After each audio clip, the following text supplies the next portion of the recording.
Welcome to episode 3 of Dairy Delivery by the Dairy Star.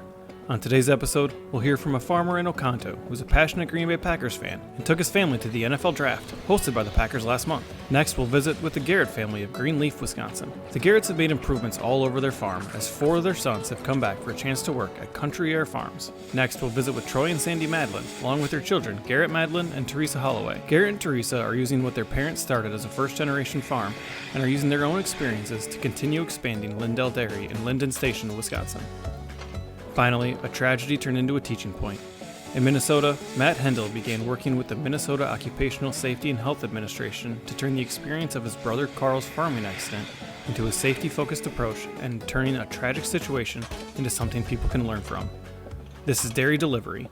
All dairy, all the time. This is Jeff Ditzenberger, the Director of Communications and Member Services here at Farm First Dairy Cooperative. What is Farm First Dairy Cooperative? We are a member cooperative that does test verification. We also do tank calibration. We have member support where we support member events and farm tours and partner with local industry and dairy promotion. We also have policy advocacy. Farm First represents farms in Wisconsin, Minnesota, South Dakota, Michigan, Iowa, Illinois, and Indiana. This wide and diverse membership builds a strong voice of representation on dairy legislation and issues that affect your bottom line. And one of our biggest benefits, milk income loss benefits. If you'd like to have more information about Farm First Dairy Cooperative, give me a call, Jeff Ditzenberger, 608-214-9137. Again, Jeff Ditzenberger, Farm First Dairy Cooperative, 608-214-9137.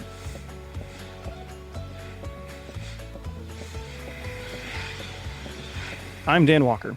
And I'm Michelle Stangler, and we're your reporters with Dairy Star, bringing you the latest in the dairy industry, including hearing from farmers across the Midwest and beyond.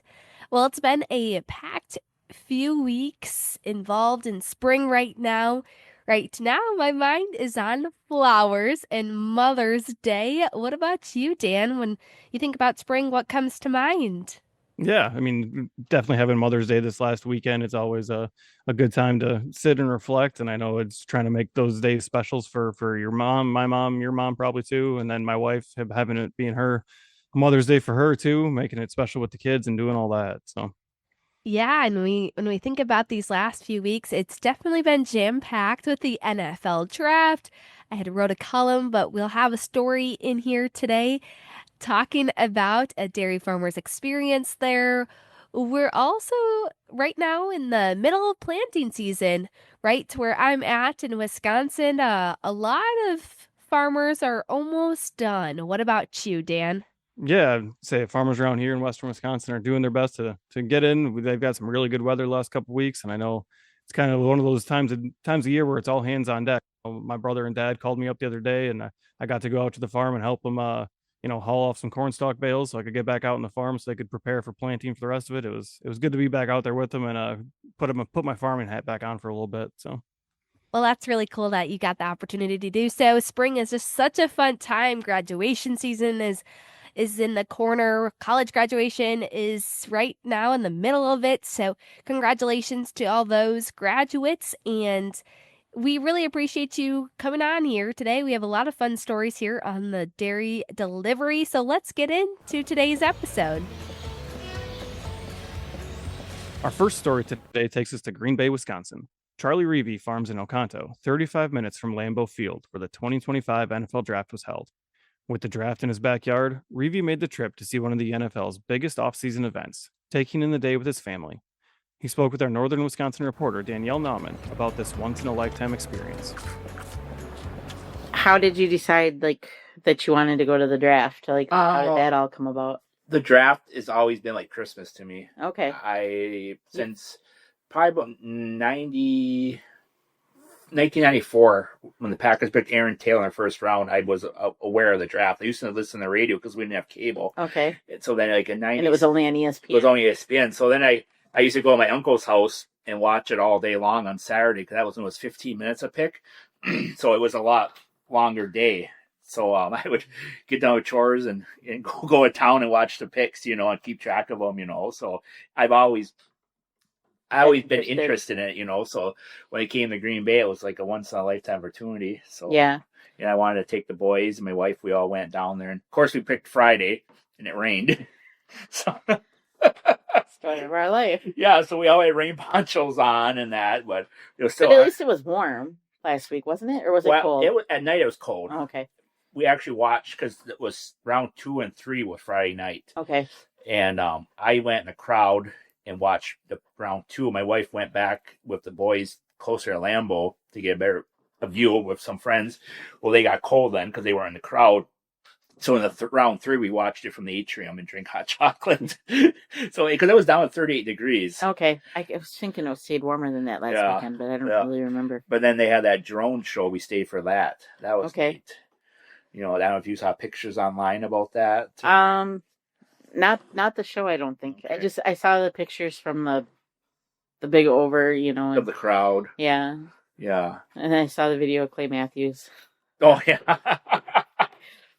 Yeah, so I mean, it was just always, like I said, it was neat to experience the draft in person. For the first time, rather than just watching on TV. So, what was it like to be? I mean, because I look at those pictures and I think, holy moly! It really felt like a Packer tailgate party. Okay. It felt like walking around before the game. It was probably 85 on steroids. Yeah, 85 to 90% of people were Packer fans. Yeah. I mean, they said it was like 600,000 people between all 3 days. Yeah. On Friday, there was 175,000 the day it rained. Yeah. And because we started out at the beginning of Titletown district. I don't know if you're familiar with. Vaguely, because there's a big that football field, and they got businesses around, so they start you there. And then we first started, it wasn't very crowded at all. But then closer we got to Lambeau, then the crowds picked up. So you just walked through it. And, yep. And they had vendors and stuff. Yep. They had a big wall of all the teams' helmets you could take pictures in front of. Oh, okay. And then the boys did. You could kick a football through like a little field goal they set up, or throw it. I was gonna show you. So they had family type activities. Yeah. And then they got to put their helmets and jerseys on. So there's my Eagles fan. Jeff Ditzenberger here with Farm First Dairy Cooperative. Are you a high school junior or senior who's thinking about extending their education past high school? Did you know that if your family is a Farm First Cooperative member, that you're eligible for a scholarship? And it doesn't matter if you're attending a 4-year, 2-year, or short course for that education. And it doesn't even have to be related to agriculture. You are eligible as long as your family is a Farm First Dairy Cooperative member. Give me a call to find out more. 608-214-9137. 9137. Farm First Dairy Cooperative, where we put members first. Well, the connection that the Packers have with the state of Wisconsin is tough to match. I know I'm a Packers fan myself, so go Pack, go. Or if you're another fan, that's okay. I'd love to hear what kind of fan you are. You can check out our email in the show notes.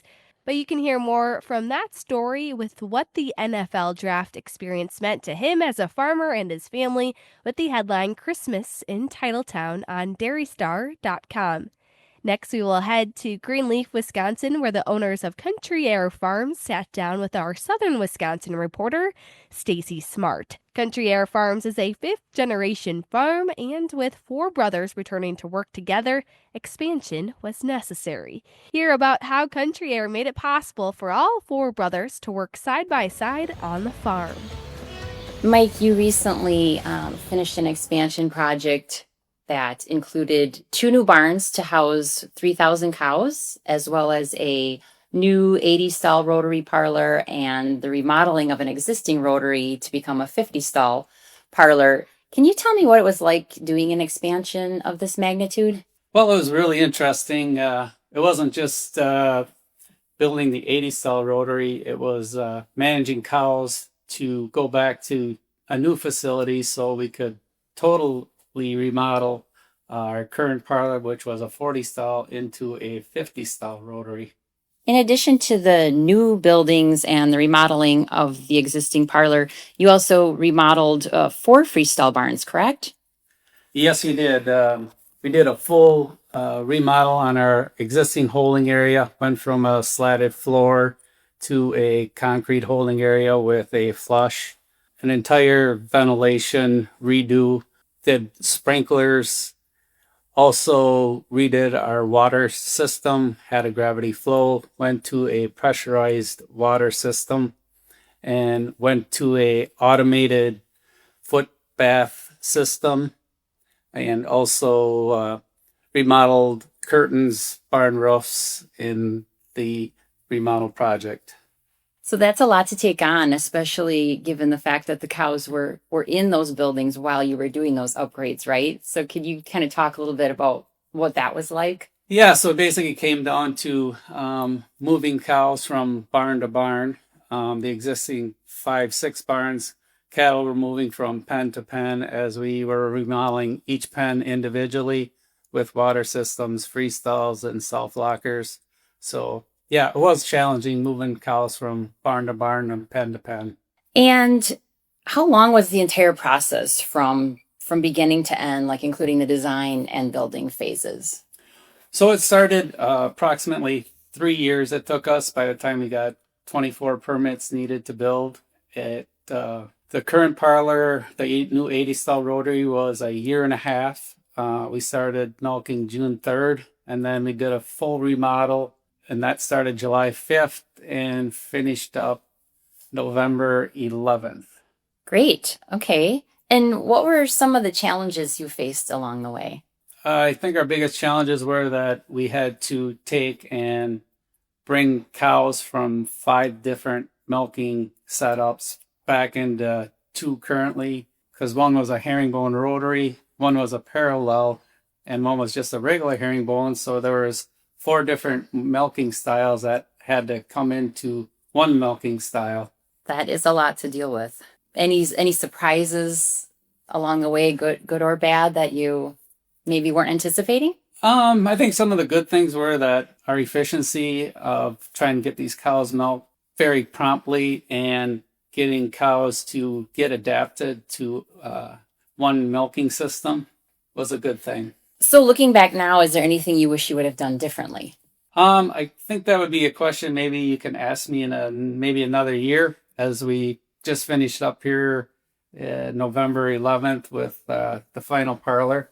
Hopefully we didn't make too many mistakes, but as of right now, it looks all to be running okay. Well, that's good news.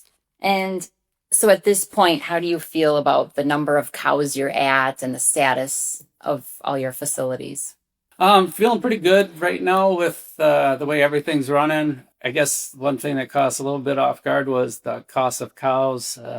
We budgeted in at $2,200, and now they're at $3,800 per cow. So it kind of slowed up our process of how quickly we wanted to fill, just for the simple fact that we can't find as many cows as we need right now. But we'll fill internally the next 3 or 4 months to get us a capacity. And you have the next generation right at the helm here with you and your brother, the four boys. And can you tell me a little bit about how you feel this is really going to set them up for success? Well, with currently basically an entirely new setup, turnkey setup, 2 new parlors, 8,000 cows, I think they're going to be really efficient, and they'll be able to be very competitive with the rest of the dairymen in not only the state, but the United States. And any advice you would give for someone that's thinking of doing an expansion project on their farm and or maybe working on a succession plan? Yeah, especially do your homework. A lot of permits are needed. Getting those are very crucial because with the amount of acres needed for manure, it's becoming bigger and bigger every day.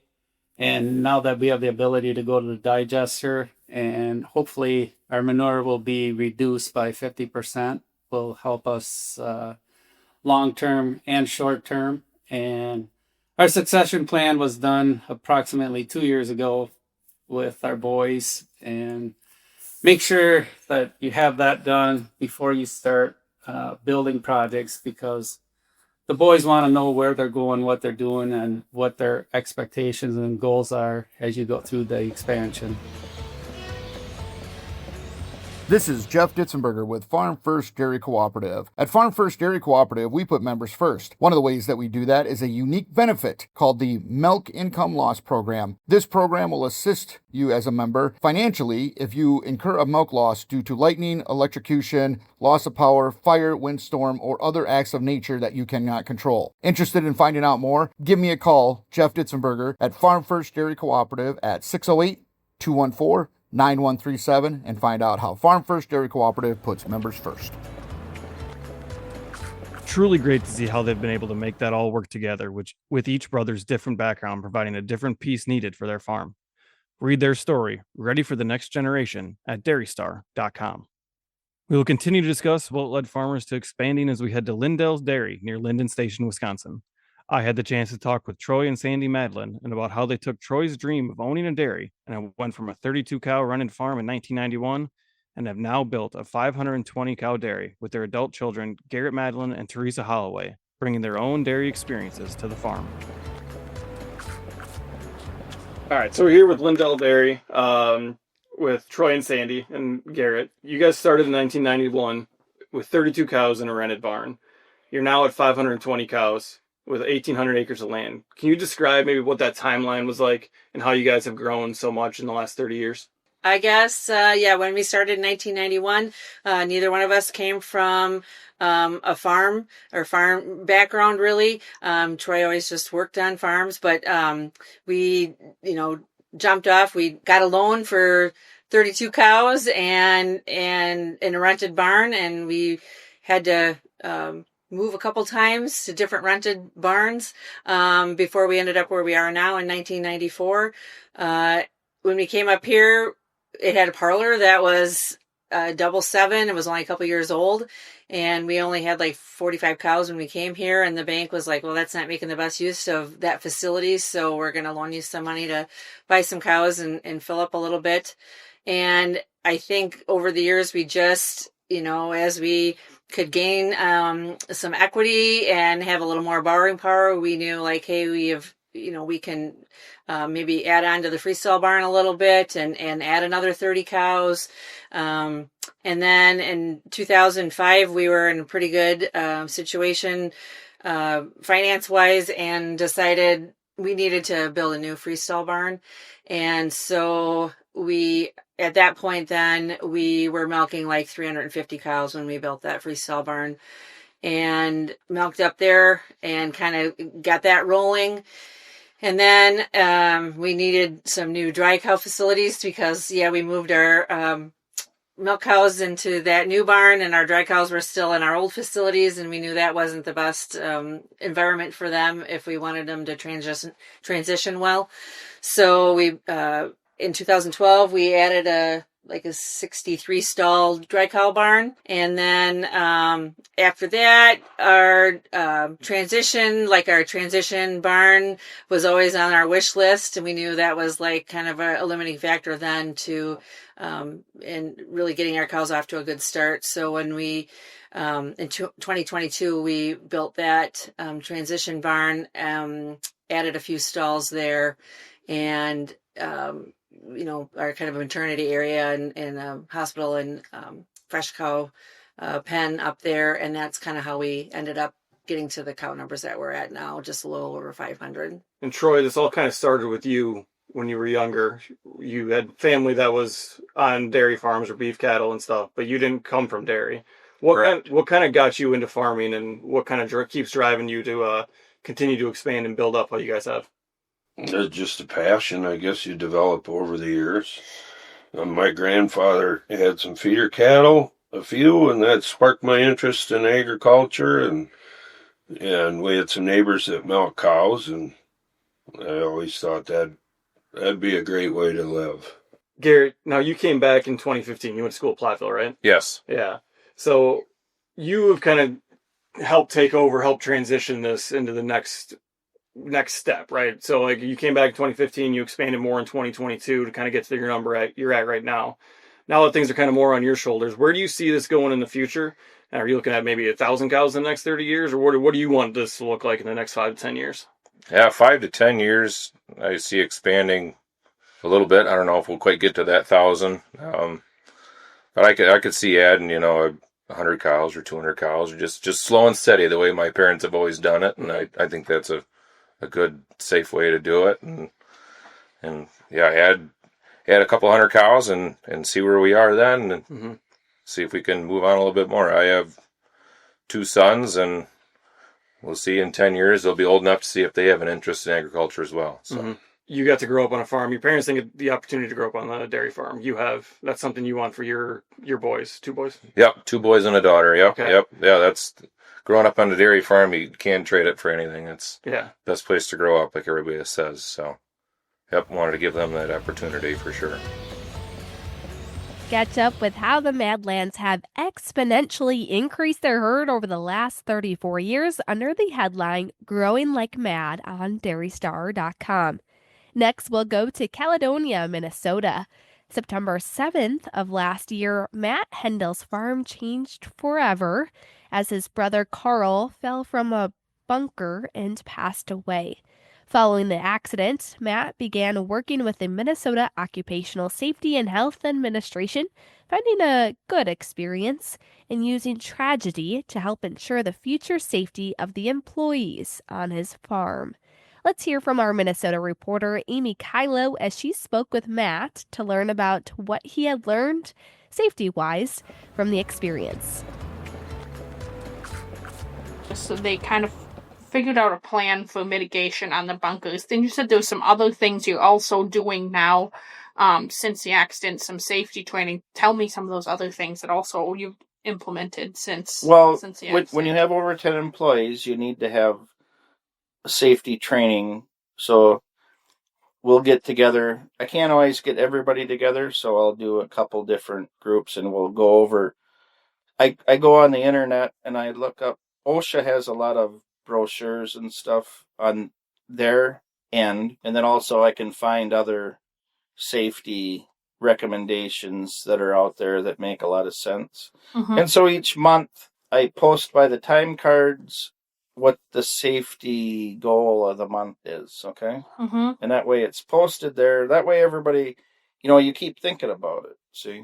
Obviously, we think about it a lot because of the tragedy, but just introducing other ideas each month and talking to the OSHA people. What are the most common things that happen a lot of times? Well, working around skid loaders, there's things you need to, I clarify with each person. You always must check your bucket is secure, because we all have these quick latches now.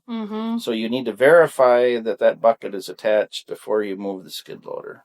And that's something you kind of forget sometimes, but that's a common way people get injured or killed is with skid loader buckets falling off that people think are attached but aren't, because there's people around working.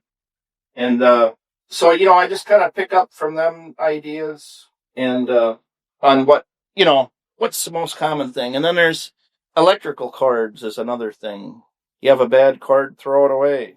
It's not worth somebody getting shocked over. These cords don't cost that much. And a lot of people get electrocuted on the farm. So next month is electrical safety month in May. And it just makes people think, keeps everybody aware.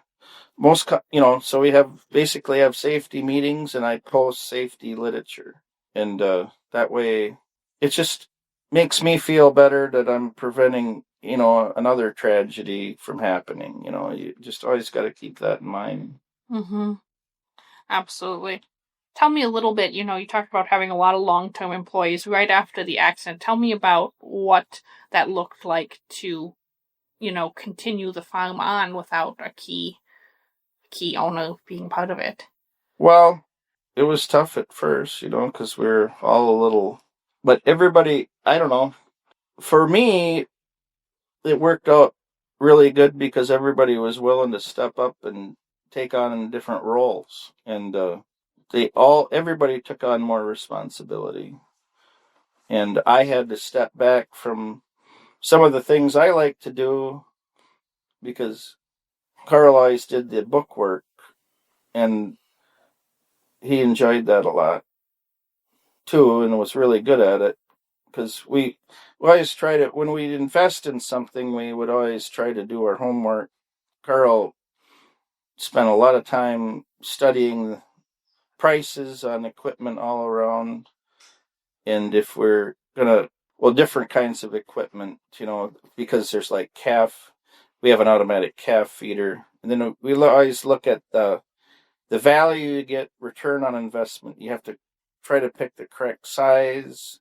When I was in college, I had an ag engineering course, and they had just when computers were starting to be part of the classroom, So I'm dating myself a little bit. That was about 1987. I had an engineering course, and you could plug in numbers to see what size of equipment would be the most efficient for the size of farm, built in with not getting too much, getting the right horsepower. And there's a lot to think about each piece of equipment.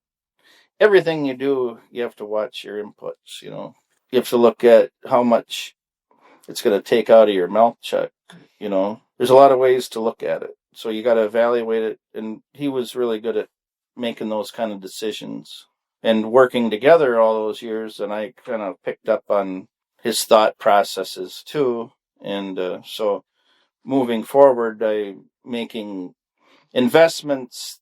I bought we always use skid loaders, and I bought a front end loader to work with the bunkers now. So we have more reach. So when we're working with the tires, it's safer because you can see what's going on.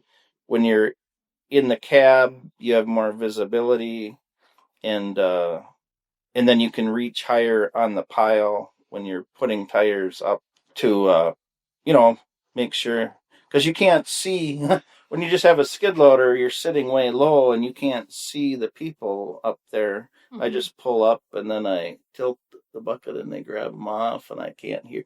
With the loader now, we'll be able to visually see everything. So that's another big safety plus, is investing in that loader. Yep, I totally know. So I've spent a lot of money to mitigate some of these things, but it's super important for the safety of everyone too. So you talked about being a little bit apprehensive when you first, met with them. What is this going to look like? Is this going to be, really financially devastating, etc. Tell me a little bit about, now that you've been through it, how you would, like, if you had a visit from OSHA now, how you might feel versus what you felt back in September.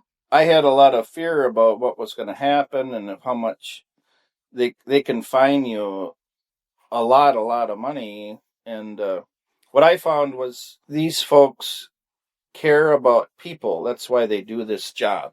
They're not there to fine you. They're there to help mitigate risks. Okay. And by talking to them, I figured everybody I met and worked with, they were very helpful. They weren't out to punish me for any mistakes we made. They were out to help make sure it doesn't happen again. And really caring folks. And I totally different ideas from what I had in my brain about dealing with OSHA. So it was a good experience, and I feel like I could call them anytime and ask them a question now, and they're not going to try to ruin my business. They're just trying to help. Read more about Matt Hendel and how Carl's passing has led to improved safety practices and understanding on the farm under the headline Safety Measures Born from Tragedy on dairystar.com. We'd like to thank today's sponsor, Farm First Cooperative. Farm First represents farms in Wisconsin, Minnesota, South Dakota, Michigan, Iowa, Illinois, and Indiana. This diverse membership builds a strong voice of representation on dairy legislation and issues that can affect a farm's bottom line. If you'd like more information about Farm First Dairy Cooperative, call Jeff Ditzenberger at 608-214-9137. That's Jeff Ditzenberger, 608-214-9137. There's a lot more stories in this issue of the Dairy Star, including this one about the Minnesota Dairy Princess program. Minnesota has a strong Dairy Princess program, and if you're in Minnesota, you'll see a special section featuring over 70 dairy princesses from across the state. with one of these women being chosen as Minnesota's Goodwill Dairy Ambassador as Princess K of the Milky Way in August. You can also see their answers to various questions on dairystar.com. For this issue's history segment, in Wisconsin, one woman will soon be chosen as Alice in Dairyland. Our Northern Wisconsin reporter Danielle Nauman spoke with various and current Alice in Dairyland Haley Heinzel. The position is a one-year contracted role, serving as the state's agriculture ambassador and an employee of Wisconsin's Department of Agriculture, Trade, and Consumer Protection. Another story we have in the Dairy Star is Shauna Nelson was recently named the 4th CEO in Organic Valley's history. Nelson is a 20-year employee at the co-op Organic Valley, and she talked about how she's able to use her past experiences in different areas of the company to continue moving Organic Valley into the future. Another story in this issue features Kyle Krieger of Clintonville, Wisconsin. Farming alongside his parents was a dream of his when he was growing up, but after his father was diagnosed with lymphoma his freshman year of high school, his dream took a backseat. The family sold the cows while Kyle was in high school. After graduating, the family brought the cows back to the 7th generation farm. Kyle's father has since passed, but he's continuing his dream, farming alongside his mother, Heather. Be on the lookout for the headline, Creating the Life He Dreamed Of, to read more about Kyle's story. Just so many stories hearing from farmers, but one more is in accordance here with Mother's Day recently is an 86-year-old Betty Hesse. She observed the day without milking a cow for the first time in more than 6 decades. And all 33 members of her family got together this past weekend. Well, you can find all the stories in the Dairy Star newspaper, then come back to the Dairy Delivery on Spotify, Apple Podcasts, or wherever you listen to podcasts to hear more of those stories. Rate and subscribe, and if you know someone is interested in being featured in the Dairy Star or on Dairy Delivery, reach out at dairydelivery@dairystar.com so we can continue sharing all dairy all the time.